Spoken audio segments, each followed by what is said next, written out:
మీ కుటుంబంలోనే ఒక మహిళ సారా వ్యాపారంలో కోట్లాది రూపాయలు కమిషన్ తీసుకుంటే జైలుకు పంపిస్తే మీరు రిజైన్ చేశారా? అది ఖాయమే కదా.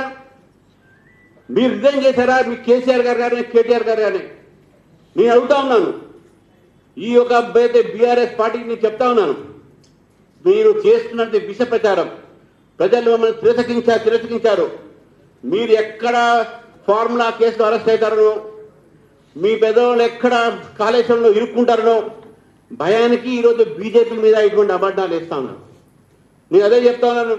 ఈరోజు ఈ యొక్క వీళ్ళకు మీరు ఇన్ని తప్పులు చేసిన తర్వాత, మీరు ఎన్ని తప్పులు, ఈ మామూలు తప్పులు కాదు, ఇది కేవలం ఉమెన్ అగైన్స్ ఎంప్లాయీ. నేను హెరాస్మెంట్ చెప్పాను, మీ ప్రభుత్వంలో జరిగినట్టే మీ వాళ్ళు చేసినటువంటి ఇంటర్మీడియట్ ఎగ్జామినేషన్ జరిగినప్పుడు మాకు తెలుసు, రిజల్ట్స్లో తారుమారు చేస్తే ఒక కంపెనీకి మీరు తెలిసిన వాళ్ళకి ఇచ్చుకుంటే అక్కడ దాంట్లో కూడా మన కరప్షనే.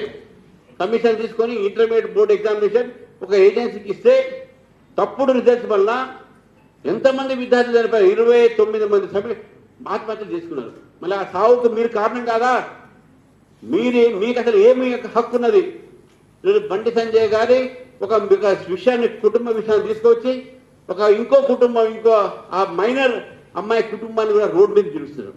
మీకు వేరే కార్యక్రమం లేనట్టు మీ లీగల్ సెల్ టీము, మీ సోషల్ మీడియా టీము, మీ రిటైర్డ్ పోలీస్ ఆఫీసర్స్ టీము ఏం పని లేనట్టు ఇదే పని పెట్టుకున్నారు.